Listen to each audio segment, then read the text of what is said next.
La ciencia de la semiótica, por Charles Sanders Peirce. 24. Cartas a Lady Welby, 23 de diciembre de 1908.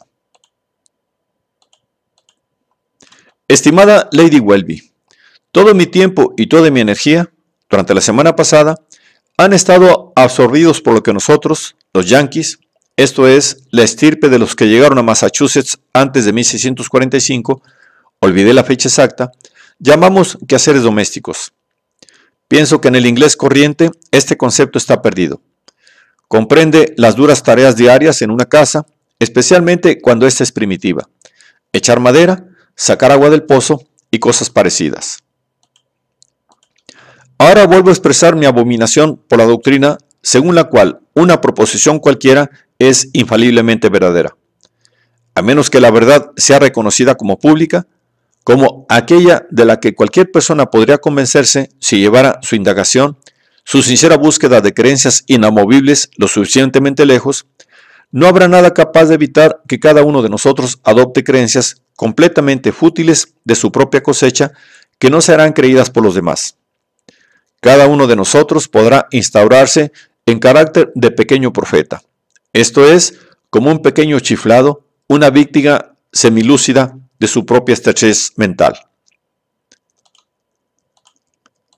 Pero, si la verdad fuere algo público, querría decir que cualquier persona, indistintamente, a condición de seguir indagando lo suficiente, y por más prejuiciosa que pueda ser su actitud en un principio, llegará en última instancia a aceptarla como base de su conducta, y esto es válido para cualquier ser racional.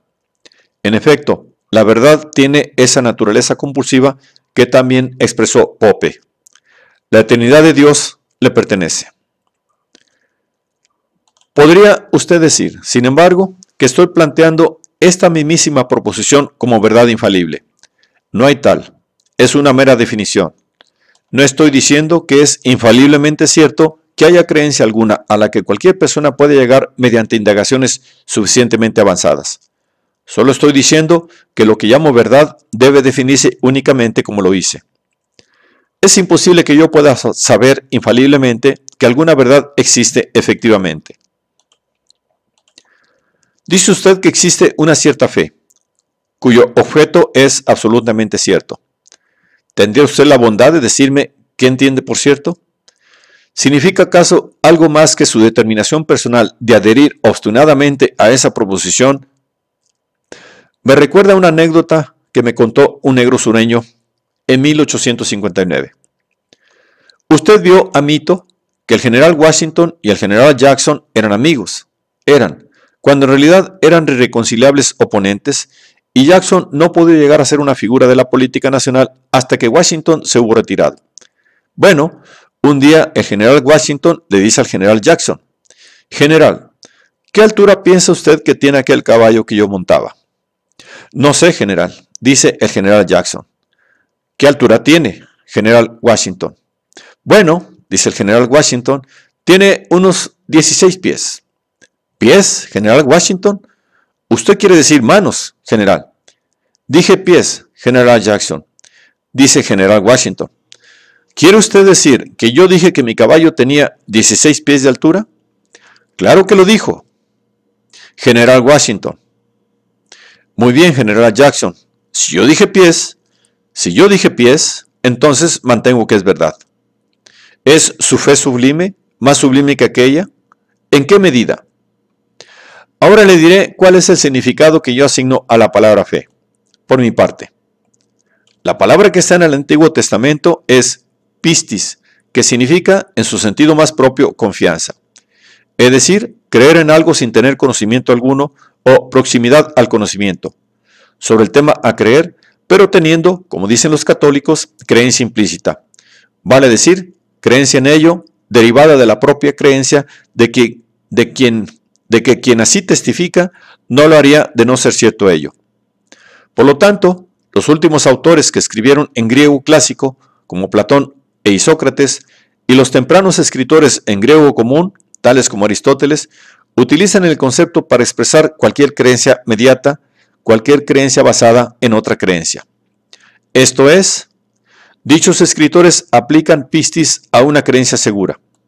También lo aplican a la seguridad de cualquier creencia. Pero la palabra inglesa faith no se podría usar de idéntico modo sin hacer gran violencia a las normas de uso habitual, para lo cual no hay, por cierto, necesidad alguna.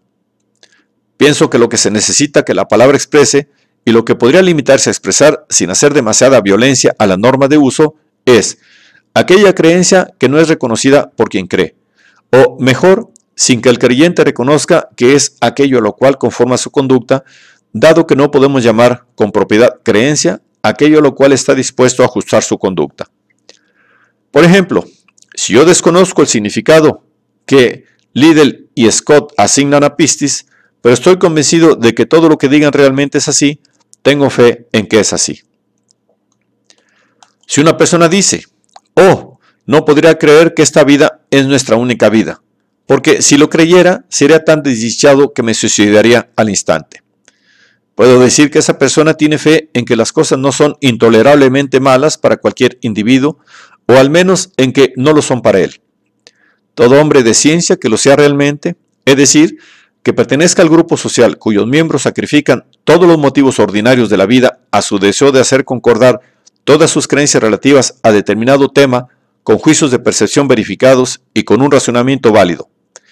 Vale decir, todo hombre que realmente cree que el universo está gobernado por la razón y por ende que está gobernado por Dios, pero que no reconoce explícitamente que cree en Dios, tiene en realidad fe en Dios, de acuerdo con el sentido que yo asigno a la palabra fe.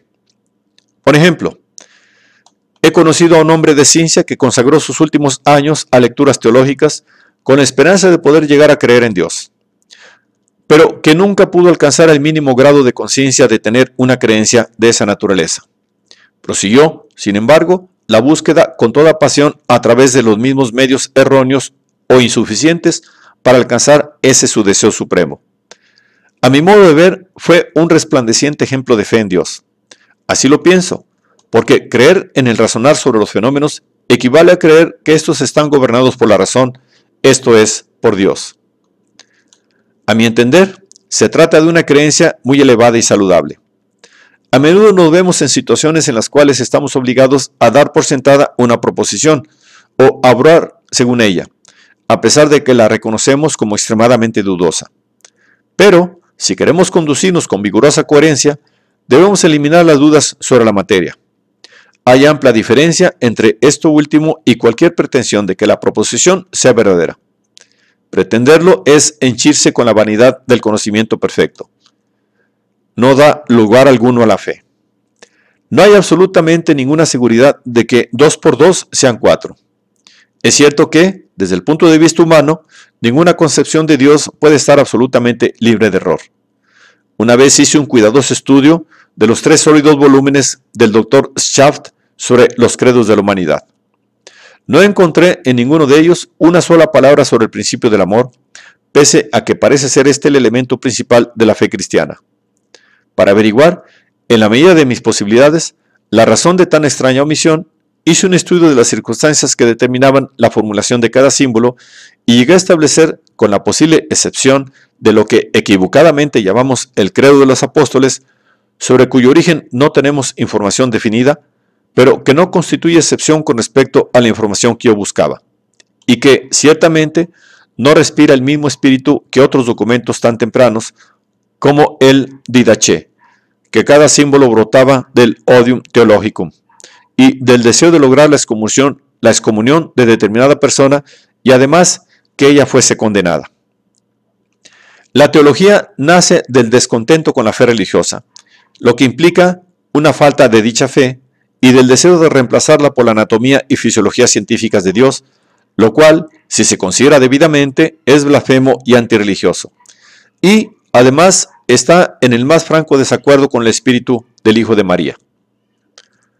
Su pedido para que yo no use esa frase como fantasía atractiva, y pienso que puede sentir lo mismo sobre la frase un Dios estrictamente hipotético, parecería demostrar que he fracasado completamente en mi intento de transmitir mi propio sentido del valor del argumento descartado, acerca de que no conduce a ninguna teología en absoluto, pero sí, y solamente a lo que yo denomino una fe puramente religiosa, la que habrá echado raíces bien hondas en el sujeto que la posee antes de que éste intente pensar en ello como en una creencia. Escribir esto es algo así como tener que explicar un chiste. En lo que concierne a la palabra juego, el primer libro de filosofía que leí, con excepción de la lógica de Whateley, que devoré a los 12 o 13 años, fue una obra de Schiller, donde ésta tiene tanto que decir sobre el Spieltrieb, y me causó tal impresión que hasta el día de hoy impregna toda mi noción de juego. Se ha dicho al pasar, cuando hablé de credos, debí haber mencionado que yo digo el credo en la iglesia junto con los demás. Al hacerlo, solo quería significar, como supongo que lo hace la mayoría, y así lo espero, mi deseo y mi voluntad de dejar de lado, de todo corazón, aquello que pueda separarme de mis hermanos cristianos. Pues la base misma de mi crítica a los credos es que cada uno de ellos ha sido creado para producir tal separación, contraria a las ideas de aquel que dijo: quien no está contra mí, está conmigo. Recuerdo ahora, al pasar, que he estado leyendo con mucha atención el libro de W. B. Smith, que, no me cabe duda, es a grandes rasgos correcto, y pienso que la cristiandad probablemente fue un desarrollo más elevado del budismo, modificado por la creencia judía en un Dios viviente.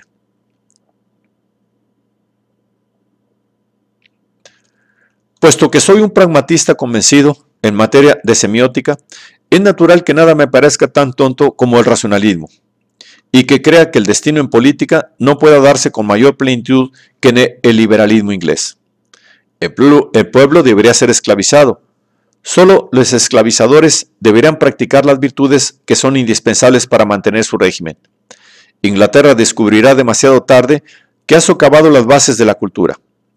La lengua más perfecta que se ha hablado es el griego clásico, y es obvio que la gente no hubiera podido hablarlo a menos de contar con una gran cantidad de esclavos inteligentes. En lo que concierne a nosotros, los americanos, que en un principio tuvimos tanto sentido político, siempre hemos demostrado predisposición a mantener la aristocracia que hemos tenido, y hemos experimentado constantemente y sufrido con extrema agudeza los efectos ruinosos del sufragio universal y del gobierno ejercido con debilidad. Aquí están hoy las organizaciones laborales en cuyas manos estamos dejando el gobierno, que reclaman el derecho de procesar y de matar a quien les plazca. Las estamos convirtiendo en la clase dominante, e Inglaterra va en camino de hacer la misma cosa. Será una revolución saludable, porque cuando la clase baja insiste en esclavizar a la clase alta, tal como lo está haciendo ahora, y esa es, sin duda, su intención, y la clase alta tenga tan poca virilidad como para permitirlo, esa será sin duda una revolución por la gracia de Dios. Y espero que cuando obtengan el poder no tengan la debilidad de dejarlo escurrir de entre sus manos. Desde luego, esto será semejante a un retorno a la noche de la historia que desembocará en la creación de una nueva civilización. Y esta vez es de esperar que la clase dominante use el sentido común para mantener su gobierno. Cuando los racionalistas formularon sus conceptos, creyeron satisfacer determinados sentimientos. Estaban bajo el influjo de la ilusión hedonista. Ya se darán cuenta de que conjuraron una revolución del tipo más degradante posible.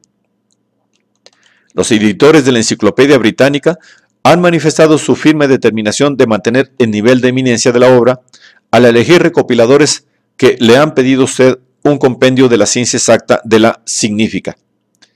En un informe del 14 de mayo de 1867, Actas de la Academia Americana de Artes y Ciencias, Boston, 7, página 295, he definido la lógica como la doctrina de las condiciones formales de verdad de los símbolos, es decir, de la referencia de los símbolos a sus objetos. Más tarde, cuando llegué a reconocer que la ciencia consiste en indagar, no en producir doctrina, dado que la clave del significado de las palabras es su historia antes que su etimología, en especial tratándose de una palabra saturada con la idea de progreso, como lo es la palabra ciencia, y cuando, en consecuencia, reconocí que, para que las líneas de delimitación entre las que llamamos ciencias fueran reales, en vista del rápido crecimiento de las ciencias y de la imposibilidad de dar lugar a descubrimientos futuros, tales líneas de delimitación solo pueden representar las separaciones entre los diferentes grupos de hombres que consagran sus vidas al avance de diferentes clases de estudios. Entonces vi que, durante largo tiempo, aquellos que se dedican al descubrimiento de la verdad sobre las referencias de los símbolos a sus objetos estarán obligados a investigar también la referencia a sus interpretantes, además de otros aspectos de los símbolos. Y no solamente de los símbolos, sino de toda clase de signos. Entonces, por el momento, quien haga investigaciones sobre la referencia de los símbolos a sus objetos se verá forzado a realizar estudios originales en todas las ramas de la teoría general de los signos. Por ello, el título del libro de lógica que estoy escribiendo debería ser, con toda propiedad, la lógica considerada como semiótica. Pero estoy impedido de hacerlo porque puedo predecir que todo el mundo creerá que eso es una traducción de otra obra, lo que chocaría con mi desacuerdo, muy cercano al desprecio, con respecto a la lógica alemana.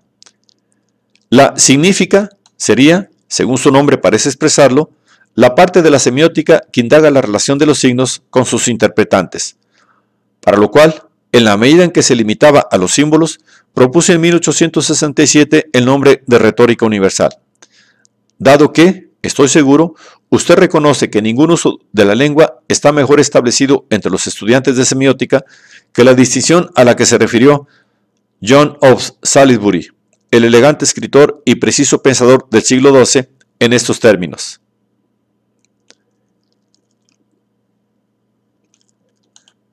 Pero suponiendo que sea ese el significado que usted le da, me parece muy difícil, en el estado actual del tema, avanzar mucho en una investigación verdaderamente científica de significas en general, a menos de dedicar una parte muy grande del trabajo a otras cuestiones de la semiótica.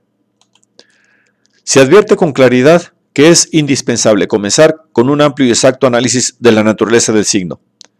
Defino al signo como algo que es determinado en su calidad de tal por otra cosa, llamada su objeto, y de modo tal que determina un efecto sobre una persona, efecto que llamo su interpretante.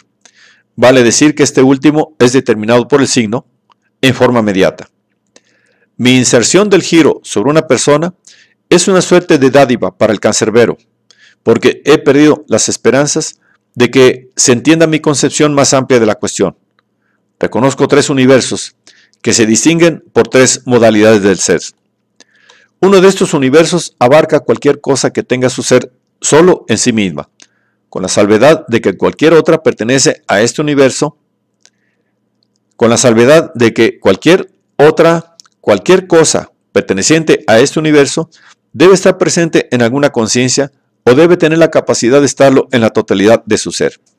En consecuencia, un miembro de este universo no necesita estar sujeto a ley alguna, ni siquiera al principio de contradicción. Llamo a los objetos de este universo ideas o posibles, aunque la última denominación no implica capacidad de convertirse en reales. Por el contrario, como regla general, sino como regla universal, una idea no tiene capacidad de perfecta concreción, en razón de su vaguedad esencial, si no existieran otras razones.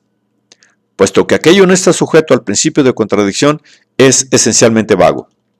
Por ejemplo, las figuras geométricas pertenecen a este universo, pero dado que cada una de tales figuras implica líneas que solo se supone que existen como límites en el lugar en que tres cuerpos se encuentran, o que son el lugar común a los tres cuerpos, y dado que los límites de un sólido o de un líquido son meramente los lugares en donde sus respectivas fuerzas de cohesión no son ni demasiado pequeñas ni demasiado grandes, lo cual es esencialmente vago, resulta entonces evidente que la idea de figura geométrica es esencialmente vaga e indefinida. Más aún, supongamos que los tres cuerpos que se encuentren en una línea son madera, agua y aire.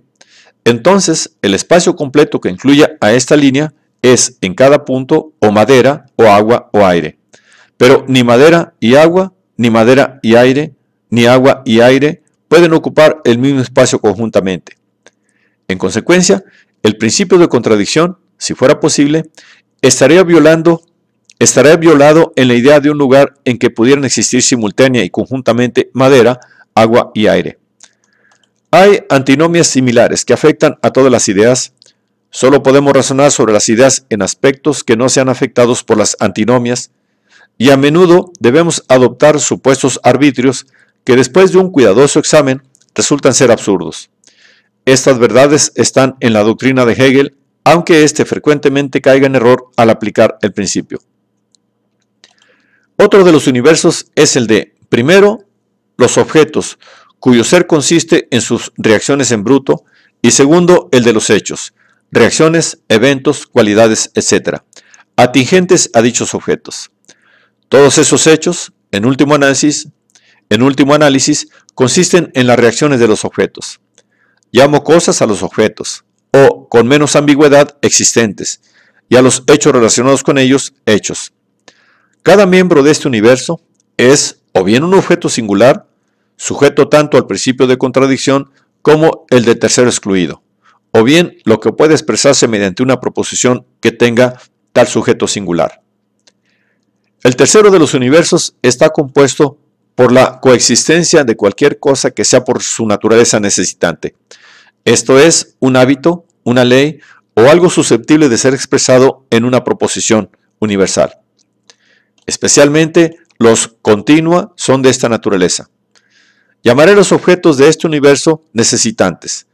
Queda incluido todo aquello que podemos conocer mediante el razonamiento lógicamente válido.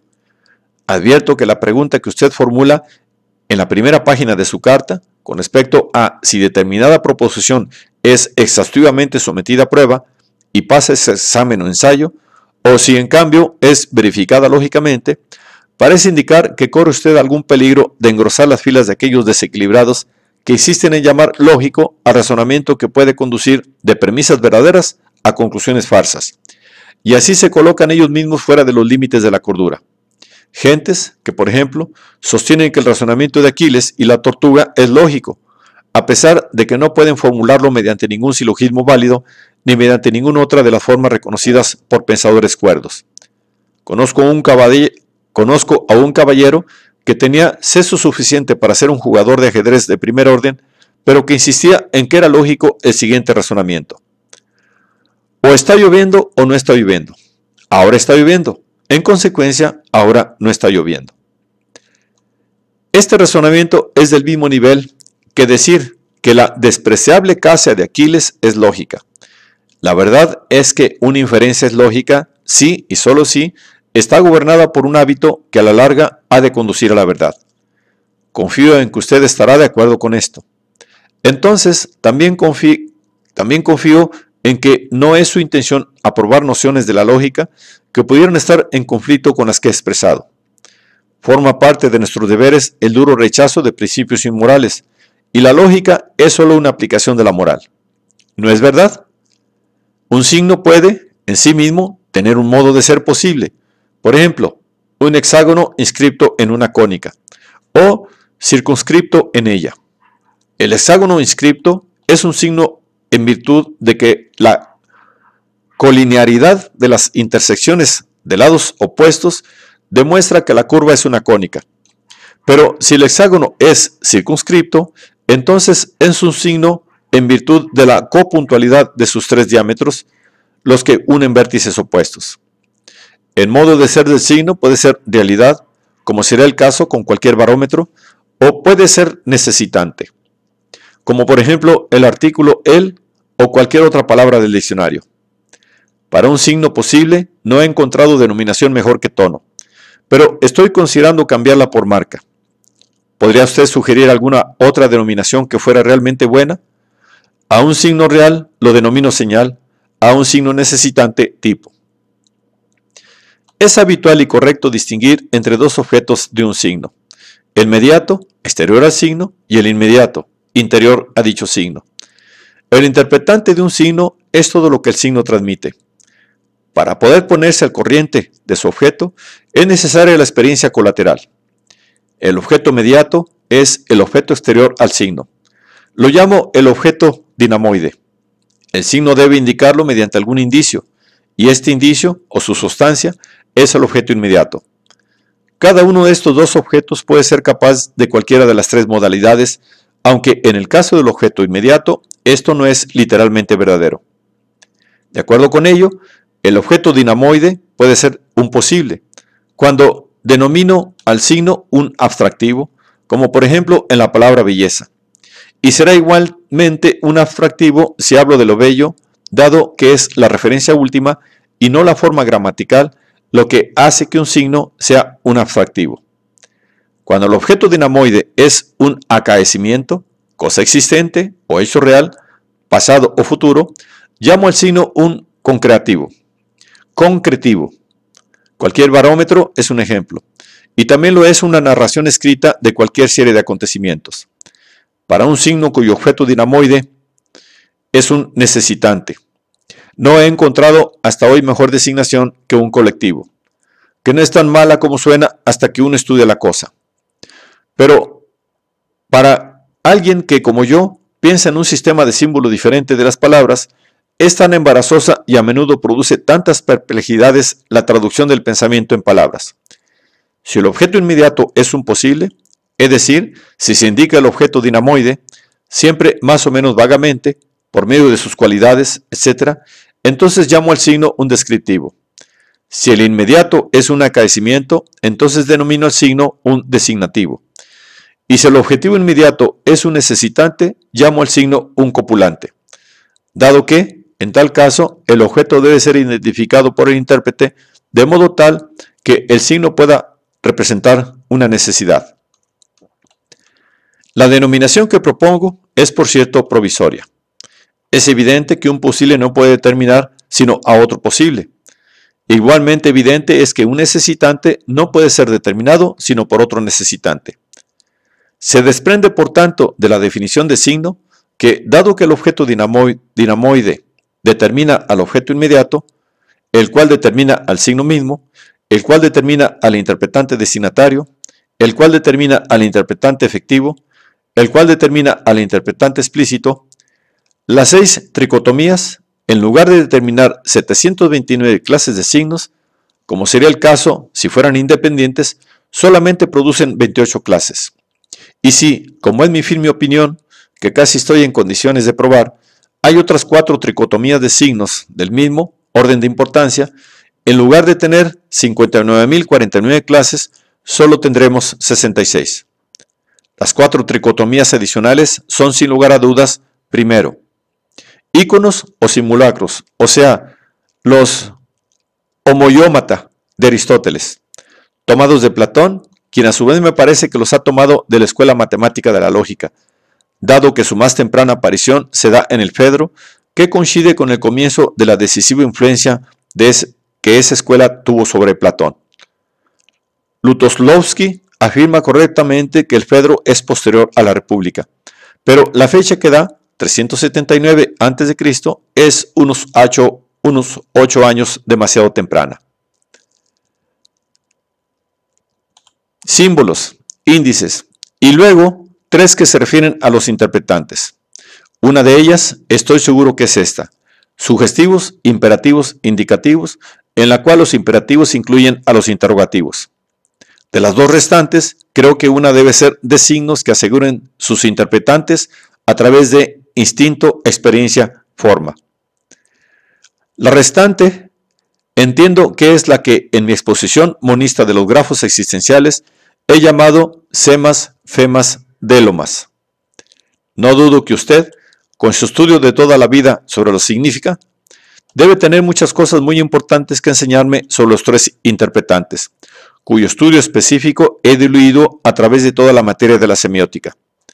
Lo que he logrado ganar con seguridad en el estudio de la significa está predominantemente relacionado con la crítica de los argumentos, tema en el cual puedo pensar que no residen sus principales conocimientos, a juzgar por la pregunta que me formula en la primera página de su carta.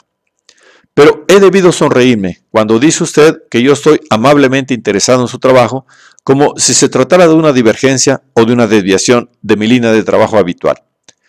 Debe usted saber que desde el día en que a los 12 o 13 años encontré en la habitación de mi hermano mayor un ejemplar de la lógica de Whateley y le pregunté qué era la lógica, y al obtener una respuesta simple me eché al suelo y me hundí en el texto. Nunca más pude, a partir de ese día, abordar el estudio de nada, fuera matemáticas, ética, metafísica, gravitación, termodinámica, óptica, química, anatomía comparada, astronomía, psicología, fonética, economía, historia de la ciencia, juegos de naipes, hombres y mujeres, vino, metrología, salvo como un estudio de semiótica.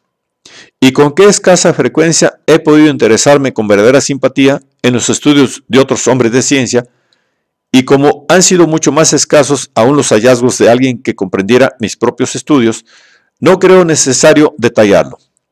Pero soy, por fortuna, hombre de naturaleza ardientemente cordial. Esto es, por suerte para mi desarrollo científico en circunstancias desalentadoras. Desearía que estudiara usted mis grafos existenciales, porque entiendo que dan una maravillosa apertura a la verdadera naturaleza y método del análisis lógico, es decir, de la definición. Aunque no resulta nada fácil decir cómo ocurre eso, hasta tanto haya yo escrito mi exposición sobre ese arte. En estos momentos estoy tratando desesperadamente de que quede escrito, antes de mi muerte, un libro sobre lógica, que pueda atraer algunas mentes capaces a través de las cuales pueda yo hacer algún bien, para que, después de todo, pueda alguna vez oír esas maravillosas palabras que serán muchísimo mejores que cualquier cielo que pueda imaginarse. A menos que haya buen trabajo para hacer, trabajo útil, no puedo concebir que sea deseable otra vida. Le deseo de todo corazón un año muy próspero. No olvide su promesa implícita acerca de las pruebas del artículo de la Enciclopedia Británica. Mi querida esposa está perdiendo terreno lenta pero constantemente, y es muy dolorosa para mí su disposición a seguir brindándose pese a todo. Muy cordialmente, Charles Sanders Peirce.